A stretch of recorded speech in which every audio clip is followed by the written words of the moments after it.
வணக்கம். உங்கள் மாயா ஆஸ்ட்ரோ. காலபுருஷ தத்துவத்திற்கு இரண்டாம் வீடான சுக்கிரன் ஆட்சி பெற்று சுக்கிரனை ராசிநாதனாக கொண்ட ரிஷிப ராசி அன்பர்களுக்கு இதுவரை 10ஆம் இட சனியாக கும்பராசியில் சஞ்சரித்து வந்த சனி பகவான் நிகழும் விசுவாவசு வருஷம் மாசி மாசம் 22ஆம் தேதி வெள்ளிக்கிழமை, ஆங்கில தேதி 6/3/2026 அன்று காலை 8:24 அதாவது பூரட்டாதி 3 பூரட்டாதி 4 கும்பராசியில் இருந்து குருவின் வீடான மீன ராசியில் சனி பகவான் உங்கள் ராசிக்கு 11ஆம் இடமான மீன ராசியில் சஞ்சரிக்கக்கூடிய காலம். இது என்னன்னு கேட்டீங்கன்னா, ரிஷிப ராசிக்கு இந்த 11ஆம் இட சனி ஒரு பொன்னான காலமாக அமைவதற்கான வாய்ப்பு உண்டு. ரிஷிப ராசியினருக்கு ஏதிலும் சாதனை செய்யும் காலமாக இந்த பயிற்சி அமைவதற்கான வாய்ப்பு உண்டு. பணவரவு, தனவரவு, ஏதிலும் மிகுதியான லாபம் போன்றவை ஏற்பட வாய்ப்பு உண்டு. இந்த 11இல் நின்ற சனி பகவான் நிச்சயம் செய்து கொடுப்பார்.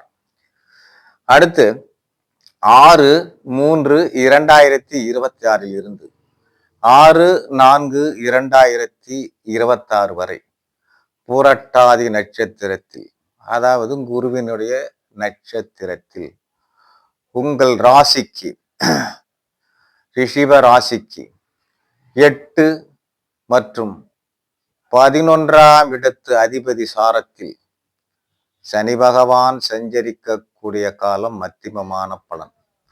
திடீர் அதிர்ஷ்டம் மூலம் லாபம் வர்றதுக்கான வாய்ப்பு உண்டு.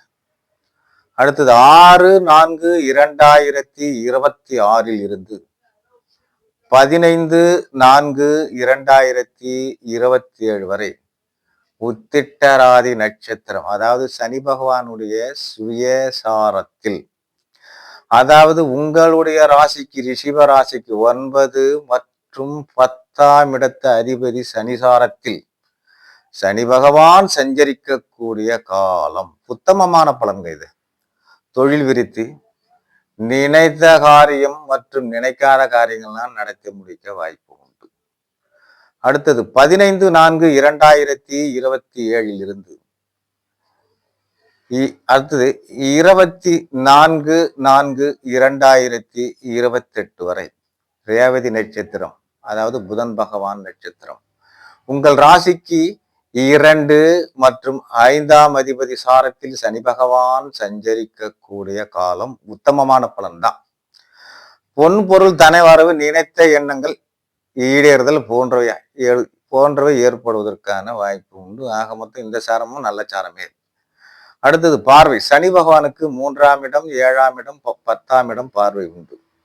3ஆம் பார்வையாக ரிஷிப ராசி உங்கள் ராசியை பார்வை செய்வது துணிச்சலுடன் எடுத்த காரியத்தை இடைவிடாது முயற்சி செய்து வெற்றி பெறக்கூடிய அமைப்பை இந்த சனி பகவான் செய்து கொடுப்பார். அடுத்து 7ஆம் பார்வையாக உங்கள் ராசிக்கு 5ஆம் இடமான கன்னி ராசியை பார்வை செய்வது எண்ணிய எண்ணங்கள் ஈடேறுவது, பூர்வீக சொத்துல ஏதாவது பிரச்சனை இருந்ததுன்னா சுமூகமா தீரக்கூடிய அமைப்பு, புத்திரர்களால் நல்ல பேர் போன்றவை ஏற்பட வாய்ப்பு உண்டு. அடுத்தது 10ஆம் பார்வையாக உங்கள் ராசிக்கு 8ஆம் ராசியான தனுசு ராசியை பார்வை செய்வது. இந்த பார்வை சுமாரான பலன் தான். நன்மை தீமை பாதி பாதி கலந்து வரும். ஆயுளுக்கு ஒன்றும் குறைவில்லை. எனவே உங்கள் ராசிக்கு 11ஆம் இடத்தில் அமைய பெற்ற சஞ்சரிக்கக்கூடிய இந்த சனி பகவான் எப்பேற்பட்ட நெருக்கடியிலும் ரிஷிப ராசினியராக நீங்கள் சமாளித்து நல்ல உன்னதமான பலனை பெறக்கூடிய அமைப்பு இந்த 11இல் நின்ற சனி பகவான் செய்து கொடுப்பார். எனவே மென்மேலும் நீங்கள் சனி பகவான் பலனை இன்னும் அதிகமாக பெற, யோக பலனை அதிகமாக பெற திருநள்ளாறு சென்று நல தீர்த்தத்தில் குளித்து சனி பகவானை வழங்கி மென்மேலும் சனி பகவானால் பலனை அடைய வேண்டுமாய் கேட்டுக்கொண்டு மற்றொரு வீடியோவில் சந்திப்போம். நன்றி, வணக்கம்.